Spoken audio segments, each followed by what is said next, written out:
ከዋጀን በኋላ ለአምላካችን መንግስት ካህናትና ነገስታት አደረገን ይልና በምድርም ላይ በሰማይ ላይ በምድርም ላይ ይነግሳሉ ብሎ ይናገራል። የክርስቶስ ትምህርት ሰዎች በፍጹም ነፃነት እንዲመላለሱ ያደርጋቸዋል። የእግዚአብሔርም የልብ ፍላጎት እሱ ነው።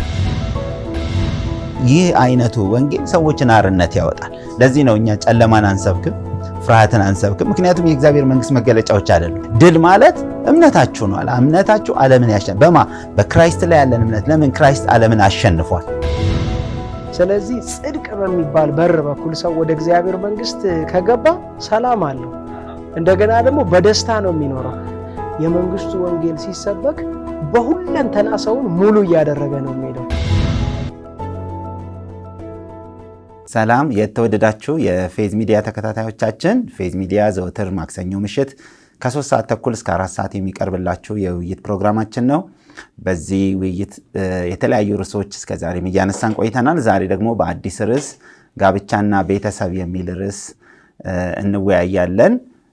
ይህንን ፕሮግራም ቀጥታ በፌስቡክ ላይቭ እንዲሁም በዩቲዩብ ቻናላችን ፌዝ ሚዲያ ወርልድ ዋይድ ብላችሁ ብትገቡ ታገኙናላችሁ። ከኔ ጋር የተወደዱ የእግዚአብሔር ሰዎች አብረውኛሉ። አፖስትል ፍጹም ወልደ አረጋይ ከሬማ ፌዝ ሚኒስትሪስ፣ እንዲሁም ፓስተር ያዕቆብ አበበ ከፓወር ሃውስ ፌዝ ቸርች እና እኔም ፓስተር ቴዲ ከጎስፕል ላይፍ ቤተክርስቲያን አብረን ውይይታችን እናደርጋለን። ሰፊ ሀሳብ ነው፣ ግን ያው ጠበብ አድርገን እንደ መጽሐፍ ቅዱሳዊ አስተምሮ መጽሐፍ ቅዱስም ደግሞ ምን ይላል የሚለውን መጽሐፍ ቅዱሳዊ ሀሳቡን እናነሳለን። እንደሚታወቀው መጽሐፍ ቅዱሳችን የሚያስተምረን እንግዲህ የጋብቻ ጀማሪ እግዚአብሔር እንደሆነ ነው። ስለዚህ ስለ ጋብቻ ማወቅ ከፈለግን ወደ ምንጩ፣ ወደ መነሻው፣ ወደ እግዚአብሔር፣ ወደ ጀማሪው መምጣት አለብን እና ሰውም አይደለም እንደው ባገባ ይሻለኛል ብሎ የተነሳውን እግዚአብሔር ነው ለሰው ያሰበለት ይሄን ሐሳብ። ስለዚህ ተነሳሽነቱም ስለ ጋብቻ የሰው ሳይሆን የእግዚአብሔር ነውና እግዚአብሔር ስለዚህ ምን ይላል የሚለውን እንደው እያነሳን እንመጣለን። ጋብቻ ምንድነው የሚለውን ዓላማውን፣ የተለያየ ነገር እያነሳን ወደ ውስጥ እንገባለን ብዬ አስባለሁ። እንደው መነሻ እንዲሆነን በዘፍጥረት ምዕራፍ 2 ቁጥር 18 ላይ እንደዚህ ይላል፣ እግዚአብሔር አምላክ አለ ሰው ብቻውን ይሆን ዘንድ መልካም አይደለም፣ የሚመቸውን ረዳት እንፍጠርለት ይላል እና ይሄ የእግዚአብሔር ሜሬጅ የእግዚአብሔር አይዲያ እንጂ የሰው አይዲያ አይደለም። ራሱ ነው እንፍጠርለት ያለው እንግዲህ ከቃሉ እንደምንረዳው። ስለዚህ ጋብቻን ከእግዚአብሔር አንጻር ከመጽሐፍ ቅዱስ አንጻር እንድናየው ብዙ ጊዜ እንደውም ችግሮቹ ይነሱና ሰዎች በትዳር ዙሪያ ያለ ችግር ነው ብዙ ጊዜ የሚወያዩት። ግን ችግር ለማወቅ መቼስ ጤነኛ ምን እንደሚመስል መታወቅ አለበት አይደለ? አንድ አሁን የሰውነት ክፍል ታመመ የምንለው እኮ ልብም ቢሆን ወይ ፕሬዠር የሚባለው ነገር የሰው ትክክለኛው የልብ ምን እንደሆነ ምቱ ጤንነቱ ምን እንደሆነ ሲታወቅ ሲያልፍ ይታወቃል። ህመሙ ወይም ሲበዛ ወይ ሲቀንስ ይታወቃልና ችግሩን ከማንሳት ይልቅ መጀመሪያ ጤነኛው ትዳር ምን ይመስላል ካልን ችግሩ በቀላሉ መታየት ይችላልና መጽሐፍ ቅዱስ መቼስ ያስቀምጣልን ጤነኛውን ነው፣ እግዚአብሔራዊ የሆነውን ነውና እስቲ ከዛ ተነስተን እንየውና ጋብቻ ምንድን ነው የሚለውን ከዛም ዲፋይን እያደረግን ብንሄድ ከአፖስትል እስቲ ልጀምርና። እሺ፣ ጋብቻና ቤተሰብ ትልቅ ርዕስ ነው። የብዙ ነገሮች መሰረት ነው። ጋብቻ መቼም ተቋም ነው፣ እግዚአብሔራዊ ተቋም ነው ማለት እንችላለን። ተቋም ስንል የሁለት ወንድና ሴት ብቻ እንዳልሆነ ግን ሰፊ ነገር እንዳለው፣ ህዝብም የሚመሰረተው ጋብቻ ነው። ትውልድም የሚመሰረተው በጋብቻ ነው። አገር ራሱ የሚባለውን ሁሉ የሚመሰረተው በጋብቻ ነው። ኮሚኒቲ የሚመሰረተው ቸርችም በለው ሁሉ ነገር የሚጀምረው ከጋብቻ ነው እና ጋብቻ ቅድም አንተ እንዳልከው ሰው ወለድ ሳይሆን እግዚአብሔር ወለድ ነው። በሌላ አነጋገር የእግዚአብሔር ሐሳብ፣ የእግዚአብሔር ፍላጎት፣ የእግዚአብሔር ኢንቴንት ነውና እግዚአብሔር እቅድ ነውና ሰው ተነስቶ እስቲ ቆይ ምን ላድርግ ጋብቻ የሚባል ፍጠር ብሎ ያጀመረው ሳይሆን የእግዚአብሔር ሐሳብ ነውና አንድ ሰው ወደ ትዳር ሲመጣ የእግዚአብሔርን ሐሳብ እየፈጸመ ነው።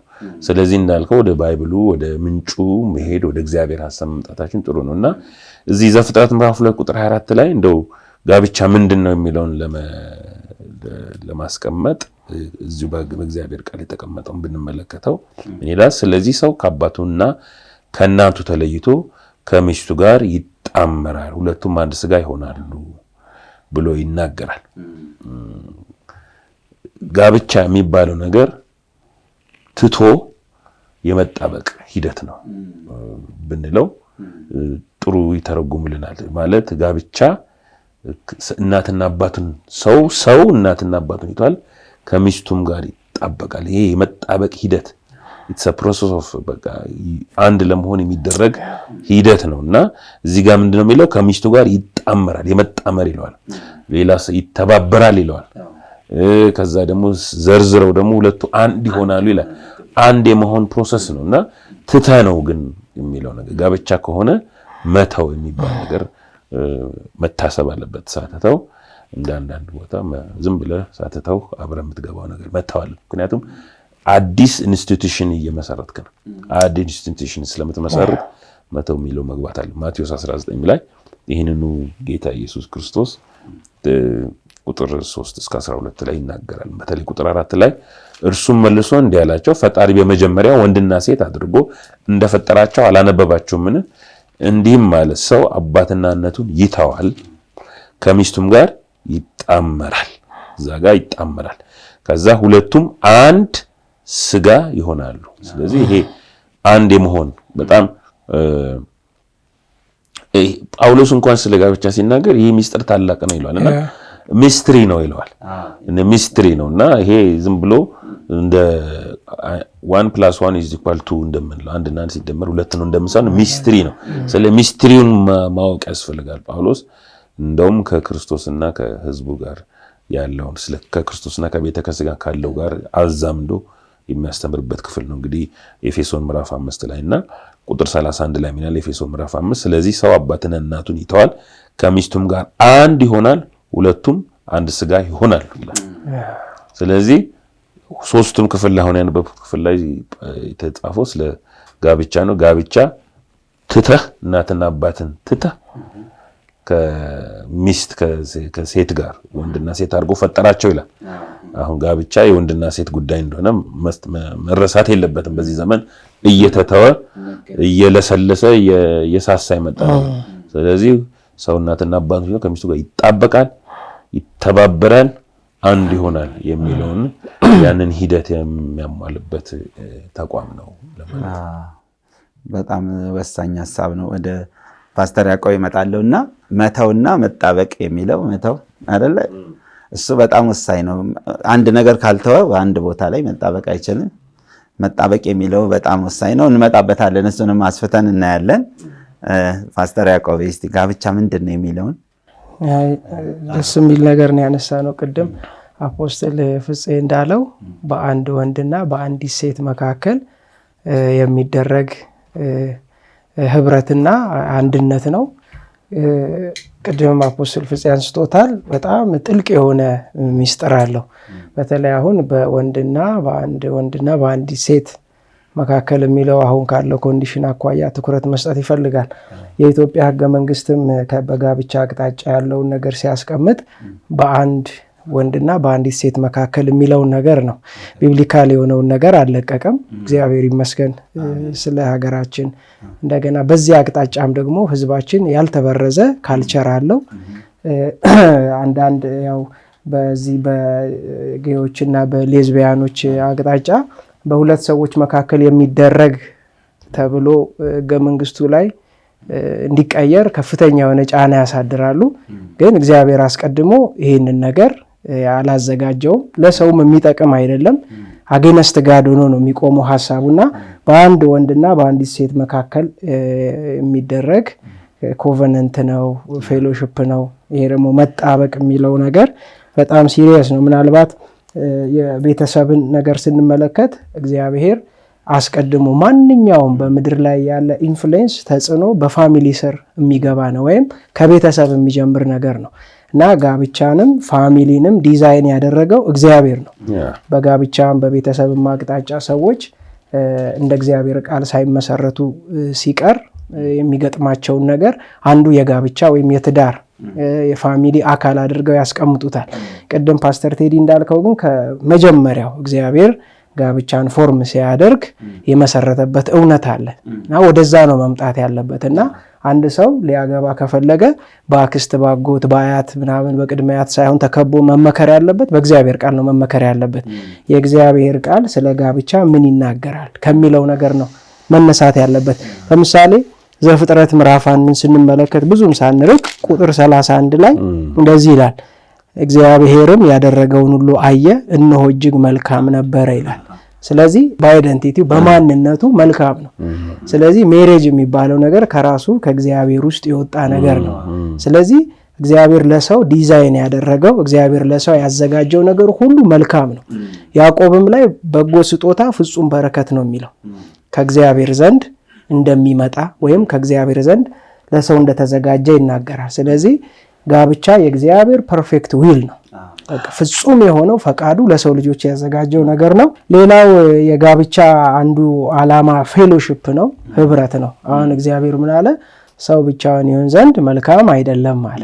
አሁን እግዚአብሔር መልካም አይደለም ካለ በቃ አለ ነው፣ መልካም አይደለም ብሎ አስቀመጠና የህብረትን ተጽዕኖ ስናይ ዘፍጥረት ምዕራፍ 1 ላይ ስንመለከት ወንድና ሴት አድርጎ ከፈጠራቸው በኋላ የሰጣቸው ሪስፖንሲቢሊቲ አለ። እንዲገዙ ምድርን እንዲያስተዳድሩ የሰጣቸው ሪስፖንሲቢሊቲ አለ። ያ በህብረት ነው። ስቲል አሁንም የቤተሰብ መፍረስ የሀገር መፍረስ ነው። የቤተሰብ መፍረስ ለቤተ ክርስቲያንም ጉዳት ነው። ስለዚህ ፋሚሊ በጣም ትኩረት የሚፈልግ ነገር ነው። በቤተሰብ አቅጣጫ ያለው ነገር ሼፕ እየሆነ እየተስተካከለ ሲመጣ ሌላው ነገር በሙሉ መስመር እየያዘ ይመጣል እና የዓላማውን ምናልባት እስቲ ከመክብብ መጽሐፍ ባነብ በአዲሱ መደበኛ ትርጉም ምዕራፍ 4 ቁጥር 9 ሰለሞን ያው በትዳር አቅጣጫ በጣም ብዙ ኤክስፒሪየንስ አለ። ብዙ ነገር ጽፏል። በምሳሌ መጽሐፍም ላይ ብዙ ነገር ጽፏል በጋብቻ አቅጣጫ ስላለ ነገር። እዚህ ላይ ምን ይላል? ለስራቸውም መልካም ውጤት ስለሚያገኙ ይልና ከአንድ ሁለት መሆን ይሻላል ይላል። ከመሻል አኳያ ያነሳዋል። ቁጥር 10 አንዱ ቢወድቅ ባልንጀራው ደግፎ ያነሳዋል ይላል። የህብረትን ጠቃሚነት ነው የሚያሳየው። ባልንጀራው ደግፎ ያነሳዋል ይላል አንዱ ቢወድቅ። ከዛ ቢወድቅ የሚያነሳው ረዳት የሌለው ግን እንዴት አሳዛኝ ነው ይላል። አሁንም ብቸኝነትን አይደግፍም። ቁጥር 11 ላይ መጣና ደግሞ ሁለቱ አብሮ ቢተኙ ይሞቃቸዋል ይላል። ነገር ግን አንዱ ብቻውን እንዴት ሊሞቀው ይችላል ይላል። አንድ ሰው ብቻውን ቢያጠቃውም ሁለት ከሆኑ ይመክቱታል ይላል፣ ይከላከላሉ ይላል። ከዛ በሶስት የተገመደ ገመድ ቶሎ አይበጠስም ይላል። አሁን እዚህ ጋር የህብረትን ተጽዕኖ የህብረትን ጥቅም እዚህ ቦታ ላይ ያነሳልና ከጋብቻ አቅጣጫ ያው ዓላማው ህብረትም ነው። ህብረት በራሱ ደግሞ ብሌሲንግ ነው ለማለት ነው። አሜን። ደስ ይላል። ወደ ዓላማውም ደግሞ ከእንደገና በደንብ እንገባለን። አሁን ያነሳው ከዓላማው ከፌሎሺፕ አንጻር የሚለው ወሳኝ ነው እና አንድ ፓስተር ያዕቆብ አንስተ ነበር ስለ ኪዳን የቃል ኪዳን የሚለው የቃል ኪዳን ትስስር ባይንዲንግ አግሪመንት ስለሆነ የኮቨናንት አለውና ሚልኪያስ ምዕራፍ 2 ቁጥር 13 ላይ ይህንንም ደግሞ አድርጋቸዋል እግዚአብሔር ቁርባኑን ዳግመኛ እንዳይመለከት ከእጃችሁም በደስታ እንዳይቀበለው መሰዊያን በእንባ በለቅሶ በሐዘን ትከድናላችሁ። እናንተም ስለምንድን ነው ብላችኋል? ሚስትህ ባልንጀራህና የቃል ኪዳን ሚስት ሆና ሳለች እርሷን አታለሃታልና እግዚአብሔር በአንተና በልጅነት ሚስት መካከል ምስክር ስለሆነ ነው። እግዚአብሔር የሕይወትን መንፈስ አንድ አድርጎ ጠብቆልን የለምን? እርሱ የሚፈልገው ምንድን ነው? ዘር አይደለምን? ስለዚህ መንፈሳችሁን ጠብቁ፣ ማንም የልጅነት ሚስቱን አያታል። ከዛ ደግሞ መፋታትን እጠላለሁ ይላል የእስራኤል አምላክ እግዚአብሔር እያለ ይቀጥላል እና እስከ መፋታትም ስለመጣበቁም ስለ እግዚአብሔር ራሱ ምስክር እንደሆነ እዚህ ጋር ወሳኝ ቃሎች እናገኛለን። የቃል ኪዳን ሚስት ይላታል፣ ባልንጀራህም ይላታል እና የልጅነት ሚስት ይላል።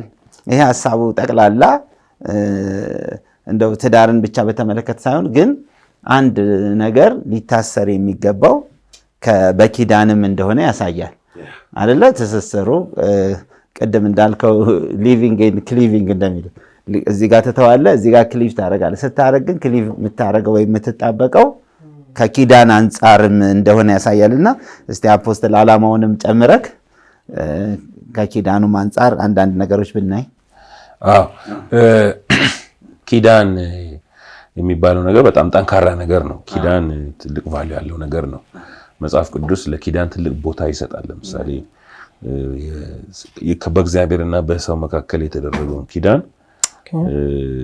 ትልቅ ቫልዩ ይሰጠዋል። ለምሳሌ የብሉይ ኪዳን የምንለው ኮቨናንት ኦልድ ኮቨናንት ብለን የምንለው ኦልድ ቴስታመንት የምንለው ማለት ነው። እሱ ያደረገው ነገር ውጤቱን ስንመለከት እግዚአብሔር ሕዝቡን መተው እስከሚያቅተው ድረስ ኪዳኑን እግዚአብሔር አያረክስም ይላል። ከከንፈር የወጣውን ቃል አልለውጥም፣ ኪዳኔን አላረክስም፣ ከከንፈር የወጣውን ቃል አላረክም። በሌላ አነጋገር ኪዳን ይሄ ባይንድ የሚያደርግ ፓወር አለው። ኪዳንም የመጣው ከእግዚአብሔር ነው። እኛ የተማርነው ያስተማረንም እግዚአብሔር ነው።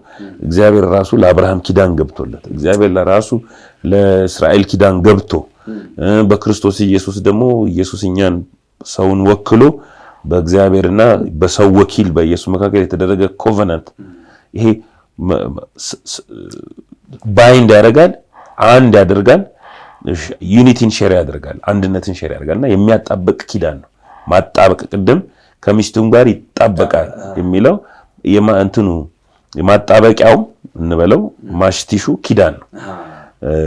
አንዴ ከተጣበቀ በኋላ ማላቀቅ ከባድ ነው ማለት ከባድ ነው ማላቀቅ ኪዳን አንዴ ከገባ በኋላና የኪዳን ቫልዩ ይሄን ያህል እግዚአብሔር ከአግሪመንትም ያለፈ ነው።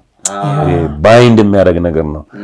ኪዳንን ሲገባ እግዚአብሔር ደም ሲፈስ ደም ሲዋሃድ የሚታይ ነገር አለና ይሄ በውክልና የሚደረጉ ነገሮች ናቸውና አሁን ኪዳን በጣም ሰፊ ነገር ነውና ጋብቻ በኪዳን ከሆነ ለዚህ ነው እግዚአብሔር ያጣመረውን ሰው አይለየው የሚለው ቃል ከዚህ የተነሳ የተቀመጠ ነውና እግዚአብሔር መፋታትን እጠላለሁ እስኪል ድረስ የተናገረው ኪዳን ስላለበት ነው።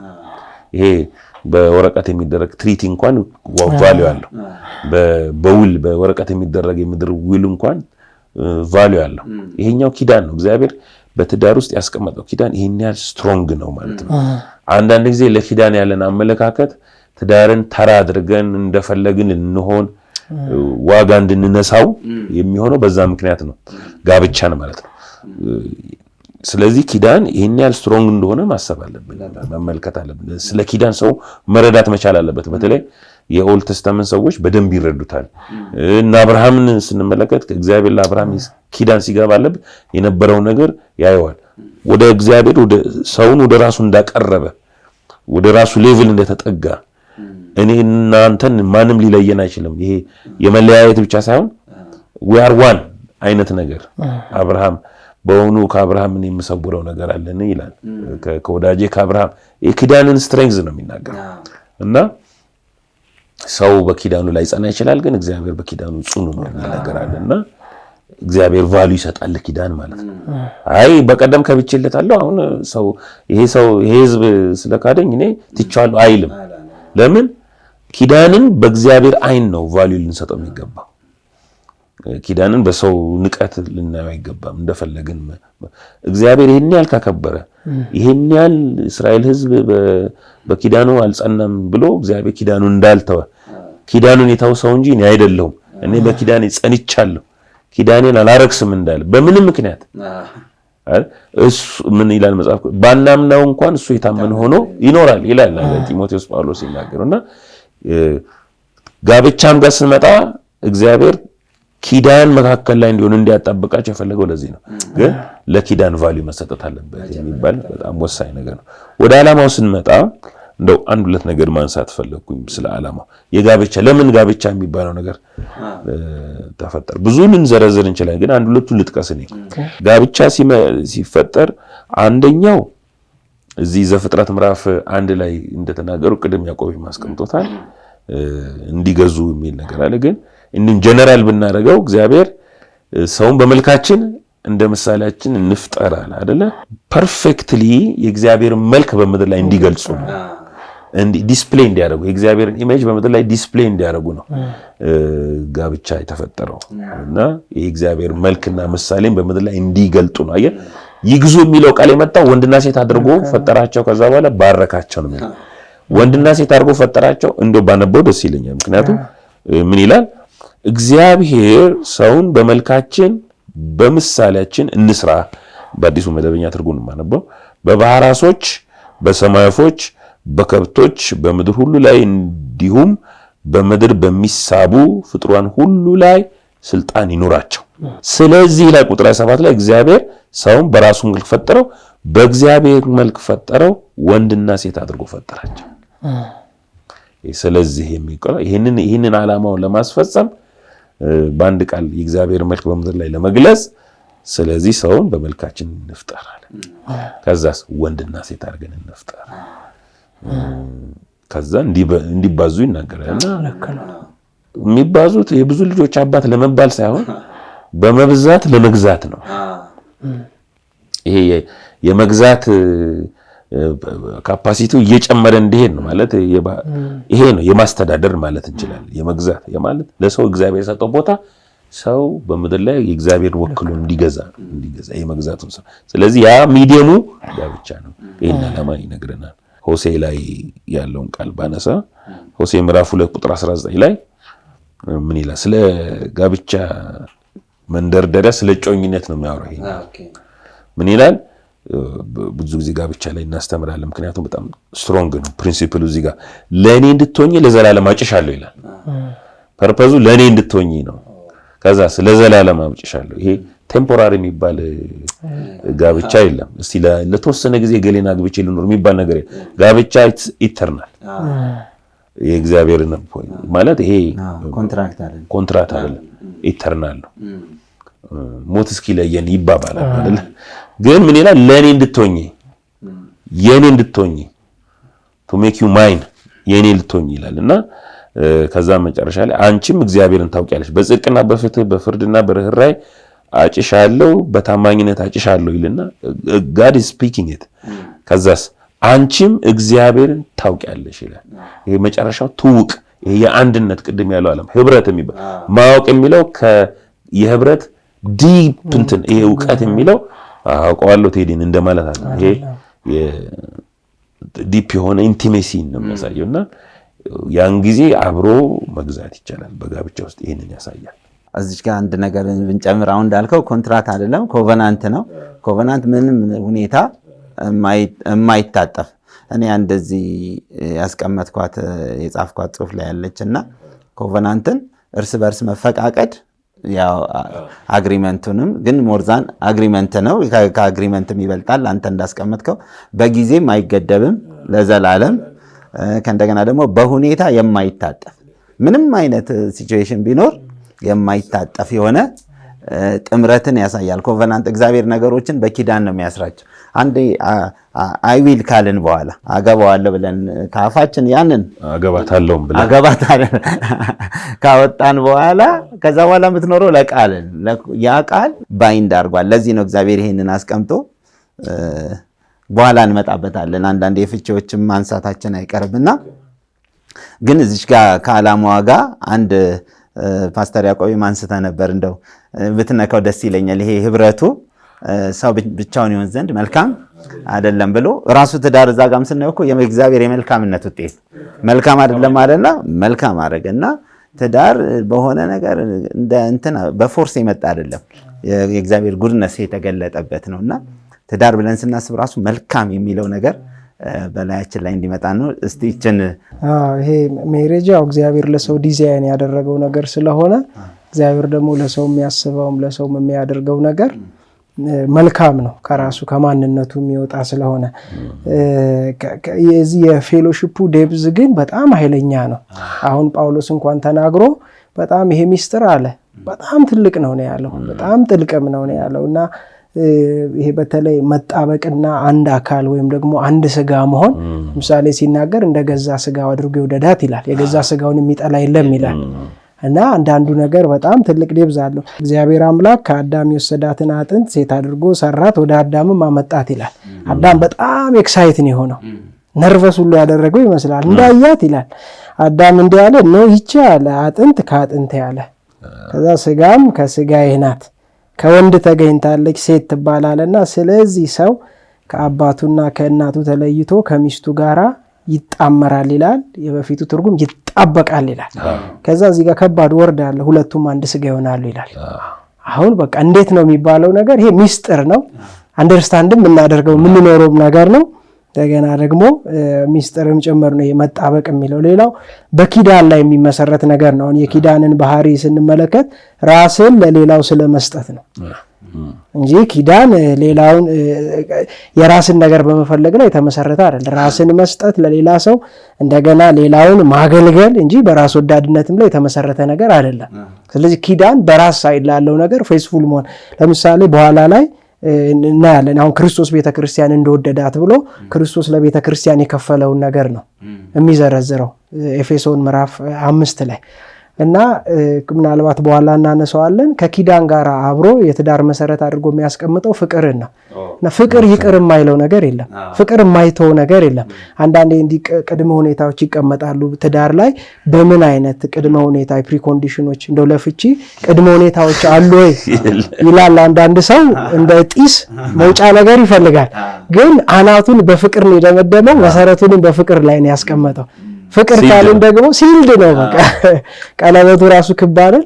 ይዞራታል እንጂ ዞሮ ይመጣል እዛው። አንድ ሰውዬ ብለዋል ከሚስቱ ጋራ አንዳንድ አለመግባባት፣ ጭቅጭቅ ምናምን እንደዚህ በሚነሳ ሰዓት ከቤት ወጣለሁ አለ እና ከወጣው ጊዜ ጀምሮ ሚስቴ በቃ ታስባ የት ሄዶ ይሆን እንደው ቤተሰብ ጋር ሄዶ ይሆን የሆነ ነገር የት ሄዶ ነው ብዬ በጣም ይጨነቃለሁ አለች ሚስቱና ካለፈ በኋላ ግን ያን የት ነበር የምትሄደው ብላ ስጠይቀው ዞር ብሎ የሆነች ካፌ አለ እዛች ነበር የምቀመጠው። ዞሮ ተመልሶ ወደ ቤቱ ይመጣል እንጂ የለውም ለማለት ነው። እግዚአብሔር ያጣመረውን እንግዲህ ሰው አይለየው ይላል። እግዚአብሔር ያጣመረውን እግዚአብሔር አይለይም ማለት ነው። የእግዚአብሔር አጀንዳ ማጣመር ነው። ሰው አይለየው ይላል እና የእግዚአብሔር ሐሳብ ስለሆነ ማጣመር ላይ ኮቨናንትን በደንብ አንስተናል። ስለ ጋብቻ ፕሬሸስነት አይተናል። እንደውም ጳውሎስ በዕብራውያን ላይ ሲናገር ጋብቻ ክቡር ነው፣ መኝታም ንጹህ ይሁን ይላል። ጋብቻ ነው ክቡር፣ ሰርግ አይደለም ክቡር። ሰው ከጋብቻ ይልቅ ሰርግን ነው የሚያከብረው። ለሰርግ የማይከፍለው ዋጋ ከጋብቻ ይልቅ ብዙ ጊዜ ቫልዩ ስንሰጥ፣ ከጋብቻ በላይ ለሰርግ ቫልዩ ስንሰጥ የመፋታቱን ቴንደንሲ እናያለን። ቅድም ስለ ኪዳን አውርተናል፣ ስለ ህብረት አውርተናል፣ ስለ ጋብቻ ክቡርነት አይተናል እና ሰርግ ከጋብቻ መብለጥ የለበትም። ሰርግ በሰው ፊት የምናደርገው ነገር ነው። ጋብቻ በእግዚአብሔር ፊት የምናደርገው ኮቨናንት ነው። ስለዚህ በዚህ መልክ ቫልዩ ካልሰጠነው አብዛኛው ፍቺ አይታችሁ እንደሆነ ይሄ በጣም ለሰርግ ቫልዩ ተሰጥቶ ከፍተኛ ወጪ ወጥቶበት ለታይታ ለቪዲዮ ለእንትን ተሰጥቶ በቃ ብልጭልጩ ምኑ ታይቶ ሊሙ ታይቶ ልብስ ታይቶ 10 ሚዜ ተደርድሮ ወር ባልሞላ ጊዜ ውስጥ ይለያያል። ስለዚህ ይሄ ለሰው ነው። እኛ ሰርግ አይኑር አይደለም ግን ቫልዩ ይኑረው። የትኛው ይብለጥ? ጋብቻ በእግዚአብሔር ፊት የሚደረገው ክቡር ነው የተባለው ለጋብቻ የሚገባውን ክብር ከሰጠን ሰርጉ ከዛ በታች በሆነ ደረጃ ልናረጋው እንችላለን። ሰርግ አይኑር ባይኖርም ደግሞ ችግር የለም። ሰርጉ ባይኖርም ችግር የለም አንልም። ጋብቻ ወሳኝ ነው። የእግዚአብሔር ተቋም ነው። በኪዳን የሚሰራ ስራ ነው። እግዚአብሔር ቦታ የሰጠው ነው። እግዚአብሔር የሚያጣምረው ነውና ጋብቻ እንደው በሰርግና በጋብቻ ያለው ልዩነት ጋብቻ ባጭሩ በእግዚአብሔር ፊት የምናረገው አግሪመንት ነው። ሰርግ ደግሞ ለሰው የምናሳየው ዲስፕሌይ የምናረገው ስርዓት ጀስት እንደ ባፕቲዝም ልክ ነው። ስርዓት ነው። መግቢያ በዛ ይገባል እንጂ መኖሪያ አይደለም እና ለመግቢያው ሰው እየተጨነቀ አንዳንዴ እንደውም ጋብቻን ሰው የሚፈራው ከሰርጉ አንጻር ነውና ፎከስ መደረግ ያለበት ሰርጉ ላይ ሳይሆን ጋብቻው ላይ ነው ያልከው። መልካም ነው። በሚቀጥለው እናያለን ማንን ላግባ እንዴት ነው የምናገባው የሚለውን ክፍል 2 ላይ እንመጣለን። ውድ ተመልካቾቻችን ዛሬ ጋብቻ ምንድነው ዓላማውስ የሚለውን አይተናል። በሚቀጥለው ደግሞ ማንን ላግባ ማንን ማገባውን ሰው እንዴት ማወቅ ይችላል የሚለውን ወሳኝ ነጥቦች እናነሳለን። እንወዳችኋለን። ተባርካችኋል። ሻሎም